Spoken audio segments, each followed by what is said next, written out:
ආයිබෝන් වේවිතේ මම අද කතා කරන්න බලාපොරොත්තු වෙනවා අපි කතා කරපු පාඩමේ 8 වෙනි පාඩමේ නවත්තපු තැන ඉඳලා ඉතින් ටික අපි කතා කරා සරල රේඛා දෙකක් තීරක රේඛාවකින් කැපිලා ගියාම සෑදෙන කෝණ වර්ග පිළිබඳව.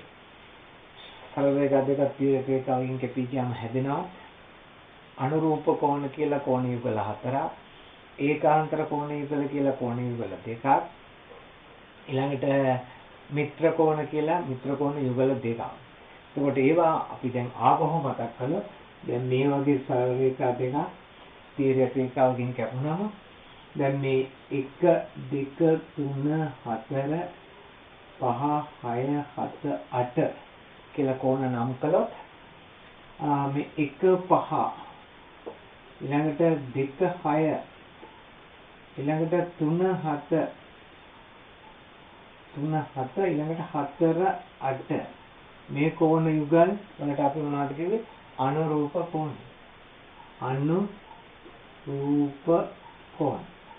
අනුරූප කෝණ. ඊළඟට අපි කිව්වා 3යි 5යි 4යි 6යි කියන කෝණ යුගල් දෙක ඒකාන්තර කෝණ. ඒකාන්තර කෝණ. ඔය අපි කිව්වා පුතේ. ඊළඟට 3යි 6යි 4යි 5යි ඒවට අපි කිව්වා මිත්‍ර කෝණ.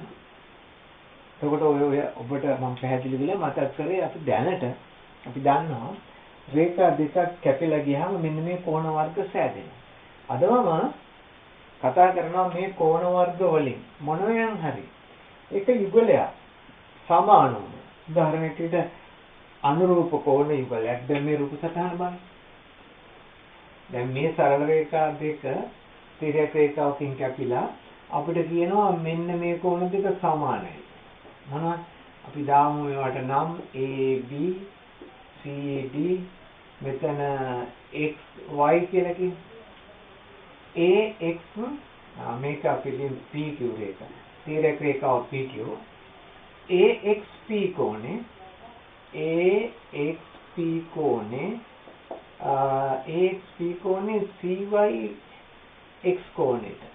CYX කෝණයට සමාන නම් මේ දෙන්න සමාන නම් ඒ කියන්නේ අනුරූප කෝණ යුගලය සමානයි. අනුරූප කෝණ යුගලය සමාන වෙලා තියෙනවා නම් මේ පුතේ ඒ කැපිලා ගිය සරල රේඛා දෙක එකිනෙක සමාන්තර වෙනවා. අන්න වැදගත් ප්‍රමේයයක්. සරල රේඛා දෙකක් තීරක රේඛාවකින් කැපුණාම සෑදෙන අනුරූප කෝණ යුගලයක් සමාන වෙනවා නම් ඒ රේඛා දෙක සමාන්තර වෙනවා. එහෙනම් කවුද? AB සමාන්තරයි මේ දෙක අනුරූප කෝණ සමාන වෙලා තියෙන හින්දා AB සමාන්තරයි CD. ඕන්න මම ඔබට වැදගත් කාරණාවක් කිව්වා. මොකද්ද? සරල රේඛා දෙකක් තීරක රේඛාවකින් කැපෙන අනුරූප කෝණ යුගලයක් ඔක්කොම මේ එක යුගලයක් සමාන වෙලා තියෙනවා නම් ඇති අපිට ඒ රේඛා දෙක සමාන්තරයි කියලා කියන්නේ. එතකොට මේ පුතේ ඔකේ අනිත් පැත්තක් තියෙනවා. ඒ ප්‍රමේය විලෝමය තමයි සමාන්තර සරල රේඛා දෙක. සමාන්තර සරල රේඛා දෙකක් නම් රේඛා දෙක තීරක රේඛාවකින් කැපුණාම සෑදෙන අනුරූප කෝණ සමාන වෙනවා. ඒ තමයි අර ප්‍රමේය විලෝමය. මොකද රේඛා දෙකක් කැපිලා ගියාම තීරක රේඛාවකින් සෑදෙන අනුරූප කෝණ යුගලයක් සමාන වෙලා තියෙනවා නම් රේඛා දෙක සමාන්තර වෙනවා. ඒක තමයි ප්‍රමේය. ඒකේ විලෝමය සමාන්තර රේඛා දෙකක් නම් තීරක රේඛාවකින් කැපුණාම සෑදෙන අනුරූප කෝණ සමාන වෙනවා. ඒ කියන්නේ x සමානයි y ට මේක විදිහට. කෝණ මොනවද? අනුරූප කෝණ. දැන් මේ අනුරූප කෝණ වල ඒ වගේම තමයි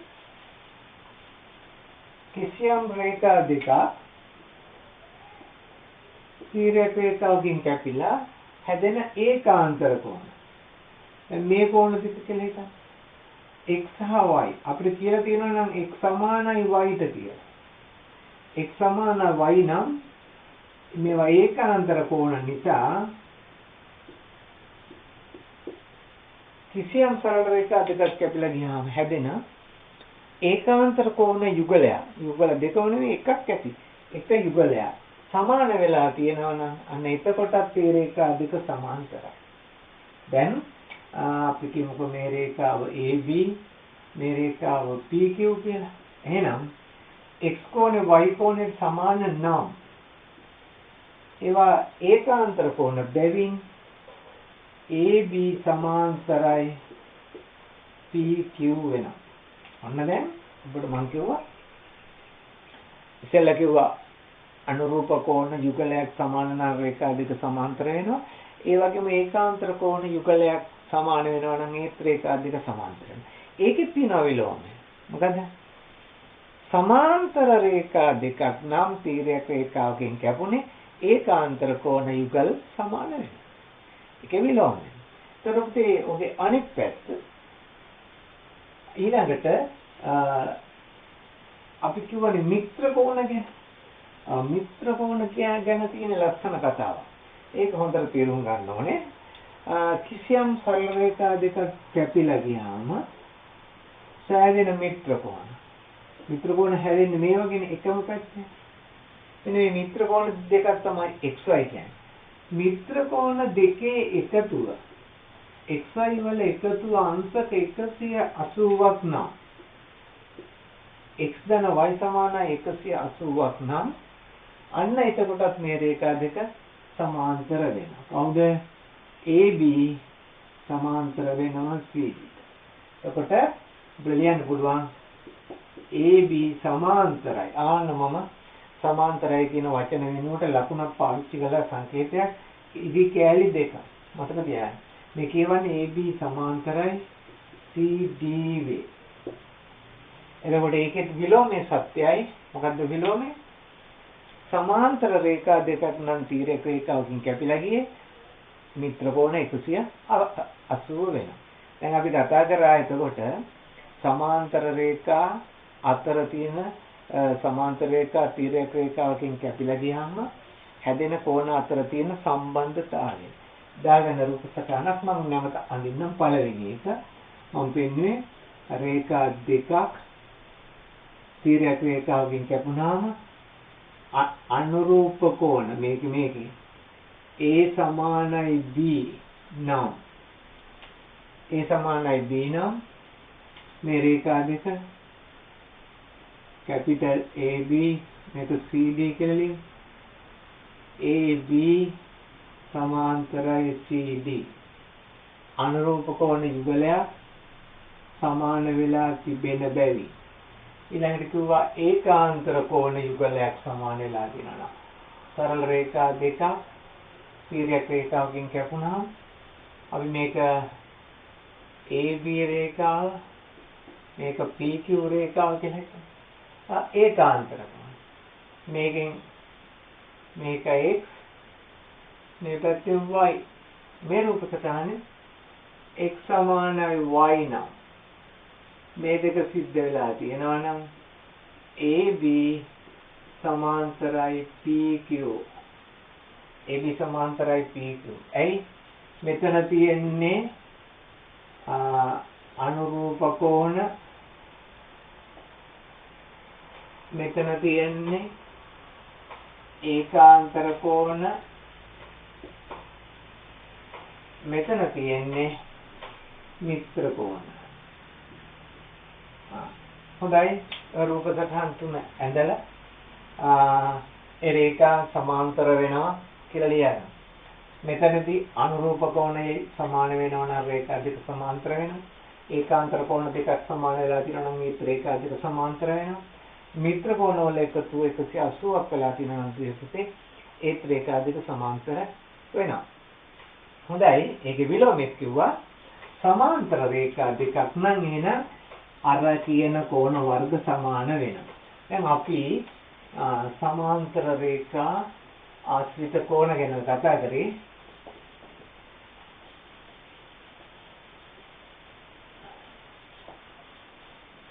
දැන් අපි අපිට කියනවා දැන් බලමු ඉතින් ගැටලුවා. දැන් මේ තියෙන සමාන්තර රේඛා දෙක. මේ තීරයක් රේඛාවක් තියෙනවා මේ AB CD මම කියනවා මේ කෝණේ අංශක 60යි.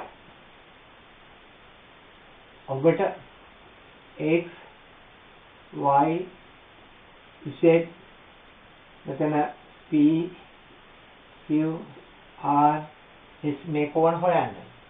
ඉතින් දෙවියන්ට දැන් අපි දන්න දේවල් වල අනුව සමාන්තර රේඛා දෙකක් නම් අනුරූප කෝණ සමානයි ඒකාන්තර කෝණ සමානයි. ඒක පාවිච්චි කරා හැකියි දැන් මේ බලන්න මේ 60න් පටන් ගන්න බෑ. ඔයාලට 60 හින්දා x කියන්නේ නම් නිකම්ම කීයද කියලා කියන්නේ. ඇයි මේ දෙන්න එකතු කළාම 180ක් යන සරල රේඛාවක් නේද නේ. එතකොට x කෝණේ එනවා 180 ඍණ 60. ඒ කියන්නේ 120යි කියලා හොයාගන්න පුළුවන් x හෙව්වා. ඊළඟට මේ y අපි දැන් දැනට දන්න කෝණ જાති වලින් නොයෙකුත් ඒ වෙන කෙනෙකුට අපි දන්නවා අපි ප්‍රතිමුඛ කෝණ කතා කරා. ඉතින් මේ සරල රේඛා දෙක මෙතන බැලුවාම සරල රේඛා දෙක කැපිලා ගිය තැනක් නේ. එහෙනම් ප්‍රතිමුඛ කෝණ සමාන වෙනවා. ඔය දැන් කියන කෝණ වර්ග නැතත් ප්‍රතිමුඛ. ඉතින් y කියන්නේ කීයද වෙන්නේ? එහෙමනම් 60යි ප්‍රතිමුඛ කෝණ. y සමානයි අංශක 60යි හේතුව ප්‍රතිමුඛ කෝණ කියලා ලියන්න. දැන් පුතේ x 60 අතර y 60යි. y 60 නම් z ඔව් මේක දැන් මේ දෙක ගත්තත් ප්‍රතිමුඛ කෝණ x කියන්නේ 120 ඉඳ z කියන්නේ 120යි. z සමානයි 120යි. ඒත් අපිට ලියන්න පුළුවන් ප්‍රතිමුඛ කෝණ කියලා. දැන් ඊළඟට මේ පල්ලෙහා තියෙන කෝණ x කෝණය සමාන වෙනවා p කෝණයට. අනුරූප කෝණ. ඊළඟ y කෝණය සමාන වෙනවා z කෝණයට. ඕන තරම් ඒ ආකාරයෙන් ලියන්න පුළුවන්. අපිට ලියන්න පුළුවන් x සමානයි p. x කෝණය සමානයි p කෝණය. හේතුව අනුරූප කෝණ. ඒ නිසා p සමානයි කීයද? x වල ගන්න 120යි. ඊළඟට y සමානයි s. y සමානයි s. ඒ මොනවාද කෝණ? අනුරූප කෝණ. එතකොට y වෙනවා y සමානයි s නේ. එතකොට s වෙනවා y ඊට අංශක 60යි. ඊළඟට මේ පැත්තෙන් බැලුවොත් q සමානයි 60ට. ඇයි ඒවා අනුරූප කෝණ. දැන් විවිධ. දැන් y සමානයි q ට ඒකාන්තර කෝණ. y හෙව්වනේ 60යි කියන්නේ. y 60යි. එතකොට q කියන්නේ y සමානයි q ඒකාන්තර කෝණක් ගත්තා. ඒක විවිධ විදිහට. දැන් මේ දෙන්න සමානයි කියලා ගන්න පුළුවන් ඔයාලට ඒකාන්තර කෝණ කියලා. මේ දෙන්න සමානයි කියලා ගන්න පුළුවන් අනුරූප කෝණ කියලා. කොහොම ගත්තත් q වෙන්නේ 60යි. එතකොට අපි ලියමු y සමානයි q කියලා. ඒකාන්තර කෝණ. ඒ නිසා q සමානයි 60යි. y 60 හින්දා q 60යි. ඊළඟට තව මොකක්ද කියන්නේ r. r සමාන වෙනවා z අනුරූප කෝණ. ඉතින් ලියමු මම මේ ලියන්න. r සමානයි z අනුරූප කෝණ. ඒ නිසා z සමාන වෙනවා z හෙව්වා අපි z කියන්නේ 120යි. ඒ නිසා r සමාන වෙනවා 120ට. දැන් ඔක්කොම හෙව්වා x හෙව්වා y හෙව්වා z හෙව්වා p හෙව්වා q හෙව්වා r හෙව්වා r p q r ඊළඟට s 60යි කියන හෙව්වා r 120යි. ඒ ඔබට ওই විදිහට ඔය තියෙන කෝණවල එකතු හොයන්න පුළුවන්. දැන් ඔබේ පොතේ තියෙන පුතේ ඔය ගණන් සමාන්තර රේඛා ආශ්‍රිත කෝණ දැන් මේ ඔය තියෙනවා. දැන් මම එකක් කතා කරන්න. අපි තව එකක් බලමු.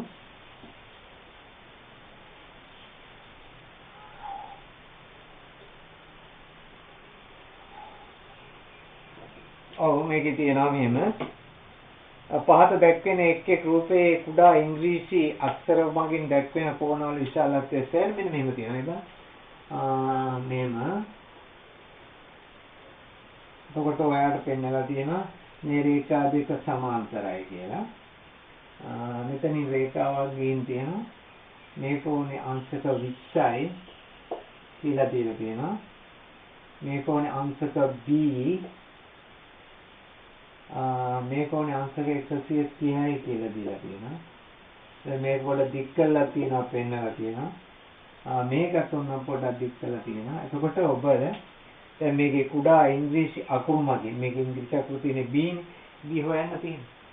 දැන් ඔබ දන්නේ මේ සමාන්තර බව පෙන්වන්න දාන ලකුණ සමාන්තර රේඛා බව පෙන්වන්න දාන ලකුණ මතක තියාගන්න E හිස.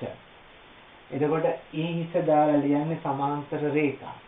එතකොට කොතන හරි සරල රේඛා දෙකකට හරි කීපයකට හරි පුතේ E හිස් දාලා තියෙනවා නම් ඒක අදහස් කරන්නේ ඒ රේඛා සමාන්තරයි කියලා. දැන් මේක පොඩ්ඩක් බලන්න.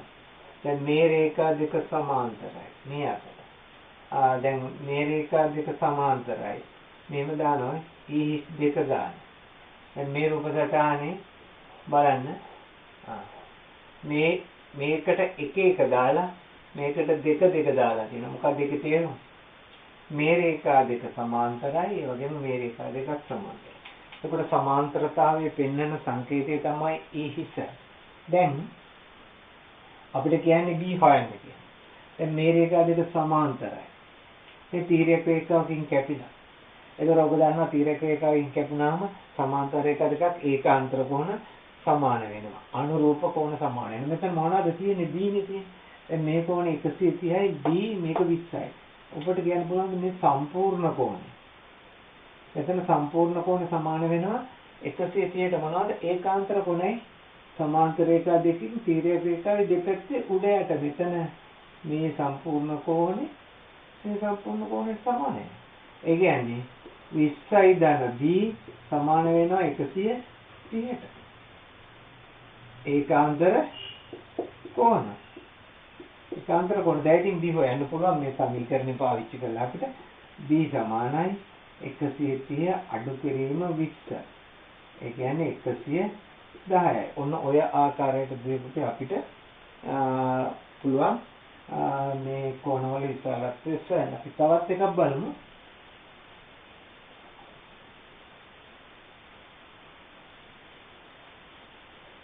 අපි තවත් එකක් හොයමු. මේකේ ගානක් තවත් ගානක් හදමු.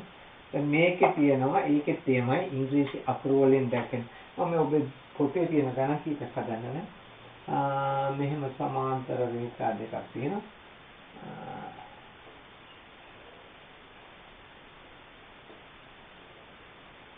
මේකේ දාලා තියෙනවා මේක A